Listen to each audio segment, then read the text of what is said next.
बातें करते हम खेतों की और उसके रखवाली की, बाग बगीचा फल फूलों और फसलों की हरियाली की।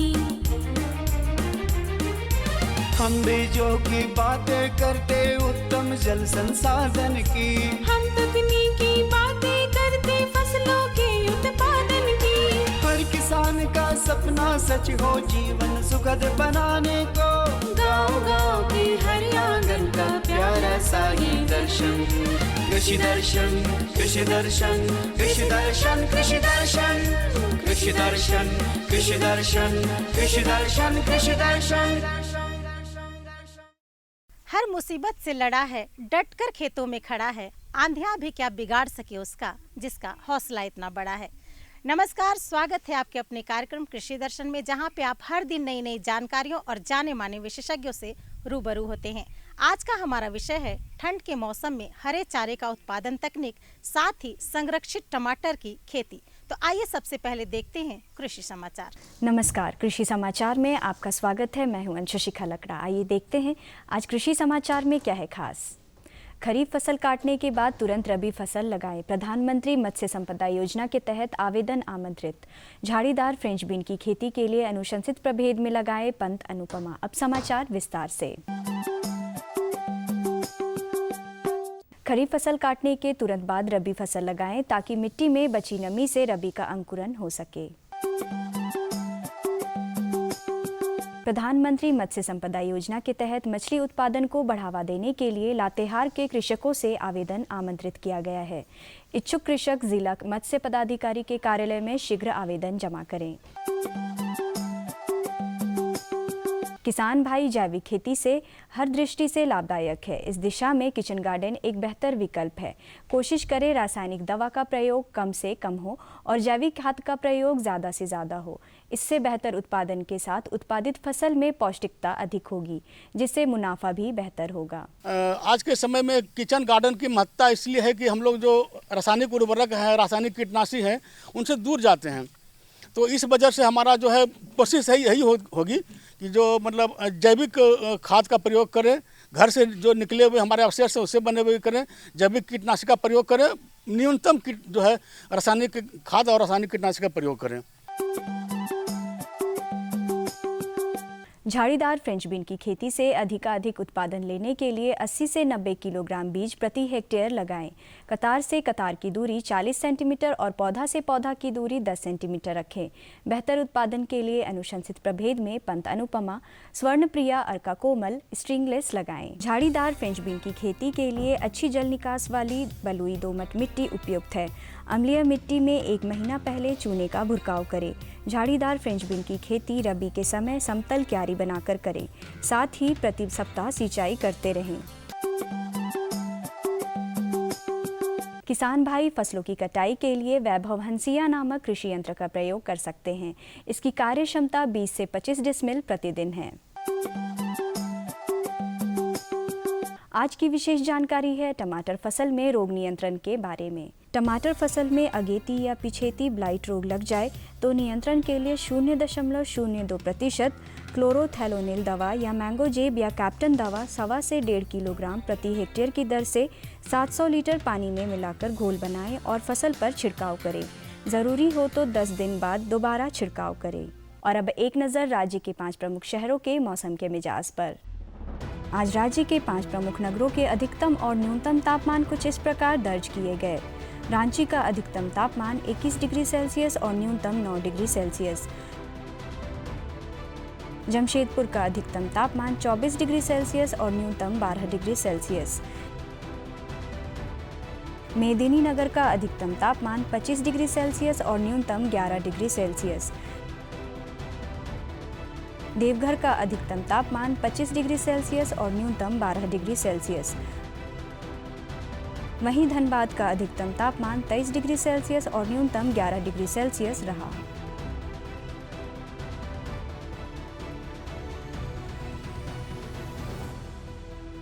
कृषि समाचार में आज इतना ही। अगले दिन अगले अंक में फिर मुलाकात होगी कुछ ताज़ा तरीन खबरों के साथ। तब तक के लिए दीजिए इजाज़त। नमस्कार, जोहार। किसान भाइयों, पशुओं की उत्पादन क्षमता उनको दिए जाने वाले आहार पर निर्भर करती है।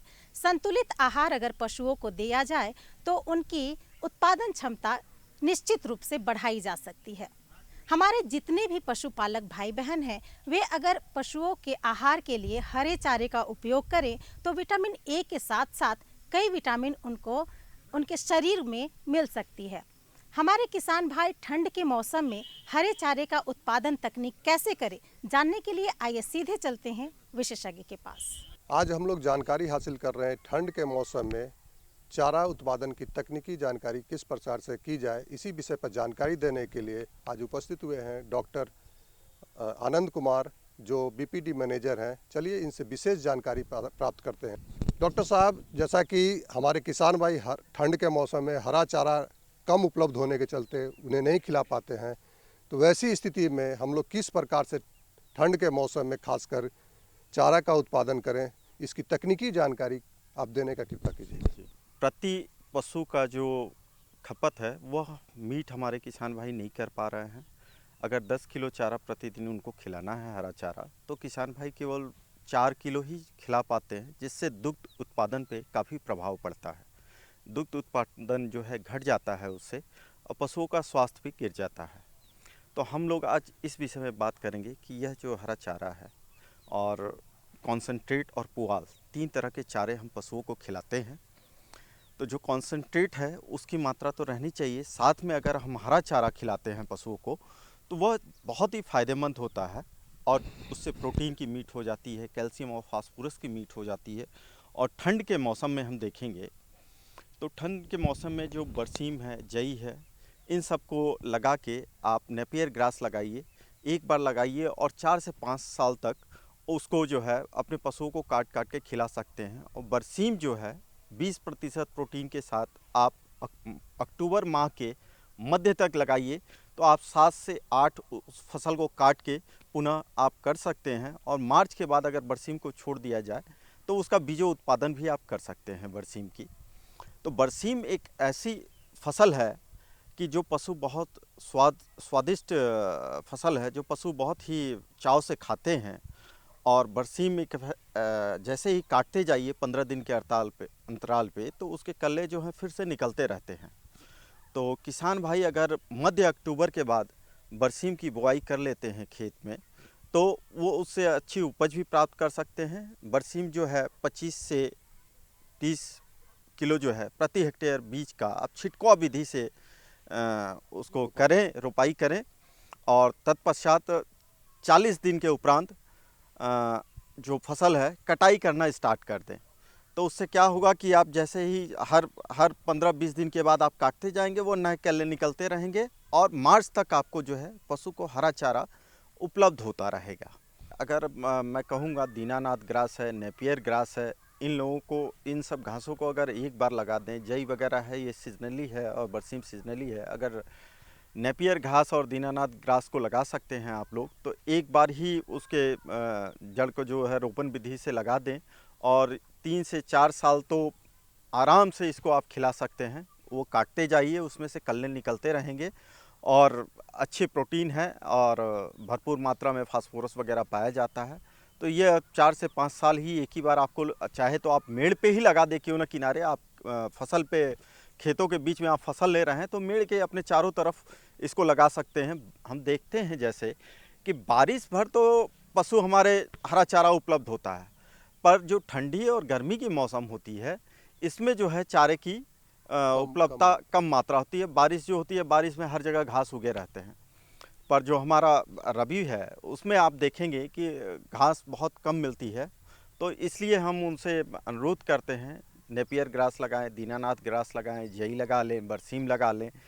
पशु को जो है आप 3 तरह से चारा देते हैं। एक पहला कॉन्सेंट्रेट, जिसमें दाने का मिश्रण आ जाता है। दाने का मिश्रण जो है अवश्य देना है आपको। 400 किलोग्राम पशु के भार पे आप 1.5 किलो तक दाना प्रतिदिन आप उसको दे सकते हैं। अगर दुधारू पशु है, 3 से 4 लीटर दूध दे रही है, तो दाना 2 किलोग्राम कर लें, उससे आपके दूध में वृद्धि होगी। इसके साथ हम लोग हरा चारा देते हैं, 8 से 10 किलो हरा चारा दें उसको प्रतिदिन। और पुआल वगैरह सूखे चारे के रूप में आप पुआल की कुट्टी वगैरह, गेहूं की कुट्टी वगैरह आप दे सकते हैं। तो ये जो तीनों मिश्रण हैं आप देखेंगे, कॉन्सेंट्रेट, हरा चारा और सूखे घास वगैरह। तो यह मिश्रण बहुत ज़रूरी है पशुओं के लिए, खासकर जानवरों के लिए। जितने चौपाए जानवर हैं हमारे, ये तीनों मिश्रण अवश्य मिला के देना चाहिए। दुधारू गायों को खासकर ये तीनों मिश्रण तो अवश्य ही देना चाहिए। कॉन्सेंट्रेट ऐसी चीज़ है जिसमें आपको जो भी आपके पास उपलब्ध हो, अगर मकई का दर्रा उपलब्ध हो तो उसको 50% ले लें, उसमें लवण 2% ले लें।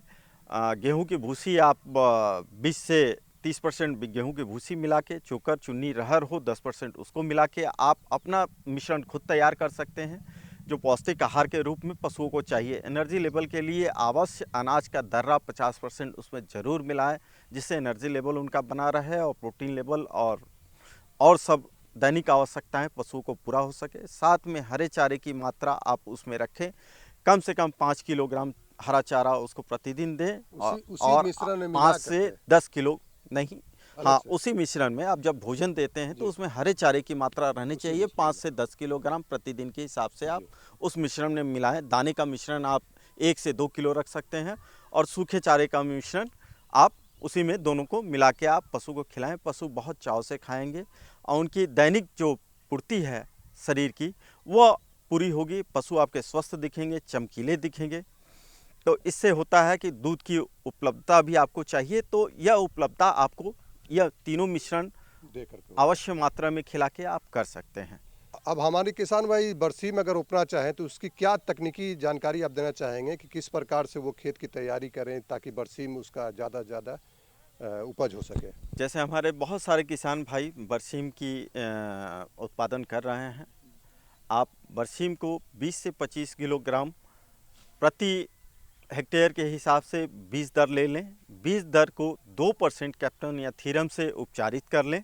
लवण मिश्रण में भिगो के उसको कर सकते हैं उपचारित। तत्पश्चात आप इसको छिटकुआ विधि के द्वारा अपने खेत में इसको छिटक दें और 1 हफ्ते के अंतराल पे पहली सिंचाई आप कर दें। तत्पश्चात आप देखते रहें, खेत में नमी बनी रहनी चाहिए। इसको 5 से 6 सिंचाई की आवश्यकता पड़ती है मार्च तक। तो आप 15 दिन के अंतराल पे भी भूमि को देखते हुए आप कर सकते हैं सिंचाई। सिंचाई रहने से इसमें क्या होता है कि पर्याप्त नमी रहने से बनी रहती है, तो जो बरसीम है बढ़वार अच्छी होगी और साथ में इसमें नमी चाहिए होती है तो वो बरकरार रहेगी, जिससे आपका चारा पूरा हरा दिखेगा।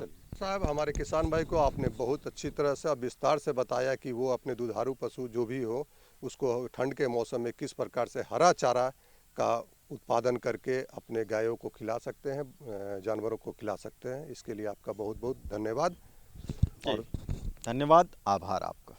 किसान भाइयों, संरक्षित खेती आधुनिक तकनीक की वह संरचना है जिसमें संतुलित वातावरण में फसलों की खेती की जाती है।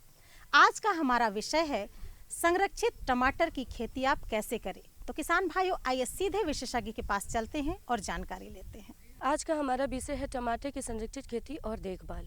किसान भाइयों, जब हम संरक्षित खेती की बात करते हैं तो संरक्षित का मतलब होता है संरक्षण, प्रोटेक्शन, सुरक्षा। उसका मतलब कवरिंग, एक तरह से हम कह लें। जो बाहर का जो वातावरण है उसे हम उसको संरक्षित कैसे करते हैं, तो इसके लिए अलग अलग तरह के स्ट्रक्चर्स होते हैं। जैसे आपने देखा होगा पॉली हाउस, जैसे हम लोग प्लास्टिक का घर कहते हैं, या शेड नेट होता है, इस तरह की चीज़ों, या फिर ग्रास हाउस होता है जिसको ग्रीन हाउस भी कहते हैं। ये सब प्रोटेक्टेड कल्टीवेशन के दायरे में आता है। हालांकि किसान भाइयों, जो आप मल्चिंग करते हैं, जैसे प्लास्टिक मल्च आप देखे होंगे, बेड बना के प्लास्टिक से ढक दिया जाता है मिट्टी को, उसके फिर बीच बीच में छेदा करके जो उसमें पौधे लगाए जाते हैं, जिसको मल्चिंग हम लोग कहते हैं। ये भी प्रोटेक्शन के दायरे में भी आता है, प्रोटेक्ट कल्टीवेशन के दायरे में आता है। लेकिन जब आम तौर पर हम लोग संरक्षित खेती, प्रोटेक्टेड कल्टीवेशन की बात करते हैं तो लोगों के जहन पे बात आती है कि ये एक पॉली हाउस है या शेड नेट है या नेट हाउस है, इस तरह की बातें होती है। तो टमाटर में इसकी खेती की पूरी संभावना है और इसकी बहुत सफलतापूर्वक इसकी खेती की जा सकती है। अगर आप झारखंड प्रदेश में भी, झारखंड के सभी जिलों में अगर टमाटर की संरक्षित खेती करना चाहते हैं तो आप इसको सफलतापूर्वक कर सकते हैं। किसान भाइयों, जब आप पॉली हाउस की बात करेंगे, संरक्षित खेती की बात करेंगे, तो जो बाहर में जो नॉर्मल टमाटर की वैरायटी आप लेते हैं, चाहे वो हाइब्रिड हो या उन्नत प्रभेद हो, वो नहीं चलेगा। चूँकि टमाटर का जो प्रोटेक्टेड कल्टीवेशन होता है, पॉली हाउस कल्टीवेशन होता है, उसके लिए अलग तरह के प्रभेद खासकर विकसित किए गए हैं जो उसमें उपयुक्त होते हैं। और आमतौर पर हम लोग बताते हैं कि टमाटर में एक डिटर्मिनेट होते हैं जिसकी ग्रोथ रुक जाता है, थोड़ा दिन के बाद उसका बढ़वार रुक जाता है, ज़्यादा बढ़ता नहीं है। एक सेमी डिटर्मिनेट होता है, वो थोड़ा बढ़ता है, 2 मीटर, 2.5 मीटर, 1.5 मीटर से कुछ ज़्यादा, इस तरीके से उसका ग्रोथ होता है। लेकिन एक टमाटर का प्रकार ऐसा भी होता है जो इनडिटर्मिनेट होता है, वो बढ़ता चला जाता है, वो जब तक पौधा जिंदा रहेगा वो बढ़ता चला जाएगा, लत्तर की तरह। जैसे खीरा का, लौकी, नेनुआ, झींगे का लत्तर बढ़ता जाता है लाइफ लॉन्ग, उसी तरीके से टमाटर का भी एक प्रकार होता है, वो बढ़ता चला जाता है। तो ये इनडिटर्मिनेट टाइप का है जो लाइफ लॉन्ग इसका ग्रोथ होगा। वैसे ही प्रभेद को हम लोग प्रोटेक्टेड कल्टीवेशन के लिए, पॉली हाउस कल्टीवेशन के लिए हम लोग उसका चयन करते हैं। और इसके अगर हम बात करें प्रभेद का, तो अलग अलग संस्थाओं से बहुत सारे प्रभेद निकाले गए हैं, जिसमें पंतनगर से पंत पॉली हाउस टमाटर 1 और 2 करके निकाला गया है। फिर हाइब्रिड में भी है, पंत पॉली हाउस हाइब्रिड टमाटर 2, टमाटर 3, ऐसे करके निकाला गया है। प्राइवेट कंपनी के भी बहुत सारे प्रभेद बाज़ार में उपलब्ध हैं जिसके आप सफलतापूर्वक खेती कर सकते हैं। जैसे आप अविनाश नाम का प्रभेद है, आप सरताज नाम का प्रभेद है, फिर श्रेष्ठ है, फिर हिमसोना है, फिर आपको हिम शिखर है, फिर SG 600 है। इस तरह के बहुत सारे डिफरेंट अलग अलग प्राइवेट कंपनी के बहुत सारे बाज़ार में उपलब्ध हैं, उसका भी आप चयन कर सकते हैं और सफलतापूर्वक इन प्रभेदों की खेती आप पॉली हाउस के अंदर में कर सकते हैं। उनको कीट से बचाया जाए कैसे, कौन कौन सी मिट्टी, कैसे उसमें कितना पानी बिल्कुल, दिया जाए? बिल्कुल। जब आप पॉली हाउस के अंदर खेती करते हैं तो आपको कुछ खास इंतज़ाम करना होता है पॉली हाउस के अंदर में। जैसे आपको बेड बनाना होता है, तो बेड की जो चौड़ाई बनाएंगे, जो चौड़ा बेड रहेगा वो कम से कम 90 सेंटीमीटर से 1 मीटर चौड़ा होगा। अगर आप 2 लाइन के, 2 डबल जिसको हम लोग कहते हैं, 2 पंक्तियों में अगर आप टमाटर लगाना चाहते हैं, तो अगर आप एक पंक्ति में लगाना चाहते हैं तो 60 सेंटीमीटर का चौड़ाई बेड भी चलेगा। और ये बेड कम से कम 1 फीट से 2 फीट तक ऊंचाई होगा। अब ये कितनी ऊंचाई होगी ये आपकी वहाँ की मिट्टी पे, जहाँ पे आप पॉली हाउस बनाए हैं वहाँ के मिट्टी पे निर्भर करेगा। अगर हल्की बलुआही टाइप की मिट्टी है तो 1 फीट का बेड का भी ऊंचाई रहेगा तो चलेगा। लेकिन थोड़ी भारी मिट्टी है, केवाल मिट्टी है, जहाँ जल जमाव की ज़्यादा समस्या होने की डर है, तो आपको 1.5 से 2 फीट ऊंचा बेड बनाना होगा और बीच में चैनल बना देना होगा, ताकि अगर बारिश होती है या एक्सेसिव साइड से सीपेज का डर है तो वो आपका ये रहेगा, उससे सुरक्षित रहेगा। तो आप इस तरह से बेड बना लेंगे। फिर सफिशिएंट आप वेल डिकम्पोज कंपोस्ट आपको डालना होगा, बिल्कुल सड़ा हुआ कंपोस्ट, या बेहतर होगा कि आप बर्मी कंपोस्ट इस्तेमाल करें, वो आपको देना पड़ेगा इसमें। और इसकी मात्रा भी आपको, अगर हेक्टेयर टर्म में हम बात करें तो आपको 20 से 25 टन प्रति हेक्टेयर के हिसाब से देना होगा। हालांकि पॉली हाउस हेक्टेयर में होता नहीं है। प्रति पौधा की बात करें तो आपको आधा केजी प्रति पौधा के हिसाब से बर्मी कंपोस्ट देना होगा, जिसमें से आप 100 ग्राम बर्मी कंपोस्ट बुआई से पहले मिट्टी में मिला देंगे। फिर 15 दिनों बाद फिर आप 50 ग्राम से 75 ग्राम तक डालेंगे। हर एक महीने पे आप थोड़े थोड़े बर्मी कंपोस्ट उसमें डालते रहेंगे। आप इंतज़ाम रखेंगे प्रति पौधा 400 से 500 ग्राम के हिसाब से, और आप इस तरीके से पौधे लगाएंगे। अब पौधा लगाने के लिए आपको बिचड़ा पहले तैयार करना होगा, सीडलिंग रेज करना होगा किसान भाइयों। तो आपको चाहिए, ज़रूरत पड़ेगी पोर्ट्रेज का, छोटे छोटे पोर्ट्रेज जो 96 होल वाले एक प्लास्टिक के पोर्ट्रेज होते हैं, उसमें आपको एक एक बीज डालना होगा सभी में, और उसमें बिचड़ा उगाना होगा। अब पोर्ट्रेज के लिए क्या ज़रूरत पड़ती है, एक कोकोपीट आता है और बर्मी कंपोस्ट और एक बर्मी कुलाइट आता है। ये तीनों सामग्री का एक एक अनुपात में हम मिश्रण बनाते हैं और उसमें हल्का नमी कर देते हैं पानी छिड़क करके, और फिर पहले हम उस पोर्ट्रेज में इस मिक्सचर को भर देते हैं, उंगली से दबाते हैं और सब में एक एक बीज डाल देते हैं टमाटर का। और फिर उसके ऊपर से फिर से ये जो मिक्सचर है, जिसमें कोकोपीट, बर्मीकुलाइट या बर्मी कंपोस्ट कहें या परलाइट का जो एक एक अनुपात में लिए, उसे फिर से ऊपर से दे देते हैं। और बीज डालने के बाद, और बीज पहले डालेंगे, पहले तो ये मिक्सचर को डाले, प्रेस उंगली से किए, फिर एक एक बीज सभी होल में हम डाल दिए, फिर बर्मी कंपोस्ट और इसका जो कोकोपीट का मिक्सचर है और बर्मीकुलाइट का उसको डाले, फिर झरने से हल्की सिंचाई कर देते हैं और हम उसको पॉली हाउस या नेट हाउस के अंदर में रख देते हैं। ये 10 से 12 दिनों में लगाने लायक पौधे तैयार हो जाएंगे। और फिर एक एक पौधे, जो बेड हमने बनाया है 1 मीटर का, डबल रो बना रहे हैं, तो 60 बाई 40 की दूरी पे या 60 बाई 50 की दूरी पे आप अलग अलग प्रभेद की दूरी थोड़ी अलग अलग रिकमेंडेशन आता है, लेकिन एक आप मान के चलें कि 60 बाई 50 सेंटीमीटर की दूरी पे डबल रो में आप लगाएंगे। एक बेड में 2 रो बनाएंगे, बेड से रो की दूरी, पंक्ति से पंक्ति की दूरी 60 सेंटीमीटर रखेंगे और पौधे से पौधे की दूरी 40 या 50 सेंटीमीटर रखेंगे और फिर आप इसको लगा देंगे। जैसे पौधे बढ़ेंगे 15-20 दिन के होंगे उस समय आपको फिर इससे रस्सी दे के ऊपर में सहारा देना होगा ताकि लत्तर ऊपर की ओर जाए और ऊपर में जो तार बंधा रहता है उसमें फिर वो फैलेगा। यानी ज़मीन से पौधे के जड़ के पास से लेके ऊपर तक जाने के लिए, जहाँ पे तार बंधा रहता है पॉली हाउस में, वहाँ तक जाने के लिए आपको रस्सी की ज़रूरत होगी। आप सुतली का इस्तेमाल कर सकते हैं या नारियल की रस्सी का इस्तेमाल कर सकते हैं। ये तो हुआ पौधे को कैसे ट्रेन करेंगे। अब है कि इसमें बहुत सारी डालियाँ निकलती हैं, तो सभी डालियों को नहीं रखना है, सिर्फ एक डाली मेंटेन करना है। मुख्य तना है वो रहेगा, साइड से जितने तने निकलेंगे सभी को एक तेज छुरी आप रखेंगे या ब्लेड रखेंगे, उससे आपको काटते जाना होगा और नीचे के जो भी पत्ते होंगे धीरे धीरे कम करते जाना होगा।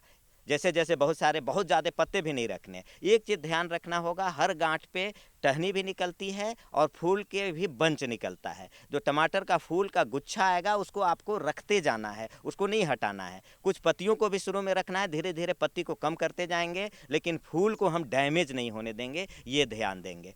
तो ये सिंगल तना मेंटेन करेंगे, ये हमें सावधानी बरतना है प्रोटेक्टेड कल्टीवेशन में। और मैं थोड़ी सी और बता दूं कि सिंचाई कैसे करेंगे। ड्रिप से सिंचाई हम करेंगे और लिक्विड फर्टिलाइज़र को ड्रिप के पानी के साथ देंगे, जो NPK 19-19-19 या 15-20-15 या 15-15-15 के ग्रेड से NPK का फर्टिलाइज़र आता है, उसको हम ड्रिप सिंचाई के साथ साथ फर्टिगेशन माध्यम से डालेंगे। एक चीज़ है, एडवांटेज हम थोड़ी सी बताते चल जाएं कि चूँकि ये प्रोटेक्टेड है, आमतौर पर दिसंबर-जनवरी में जब पाला गिरता है तो हमारे इलाके में टमाटर का फसल बर्बाद हो जाता है, ख़त्म हो जाता है, झुलसा रोग लग जाता है इसमें।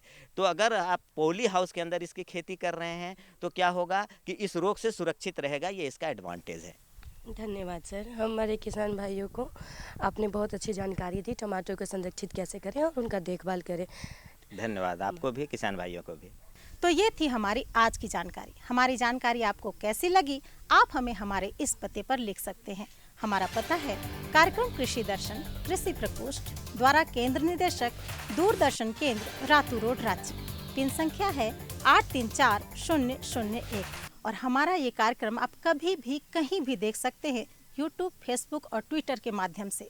जाते जाते आप हमें और हमारी पूरी टीम को इजाज़त दीजिए। नमस्कार।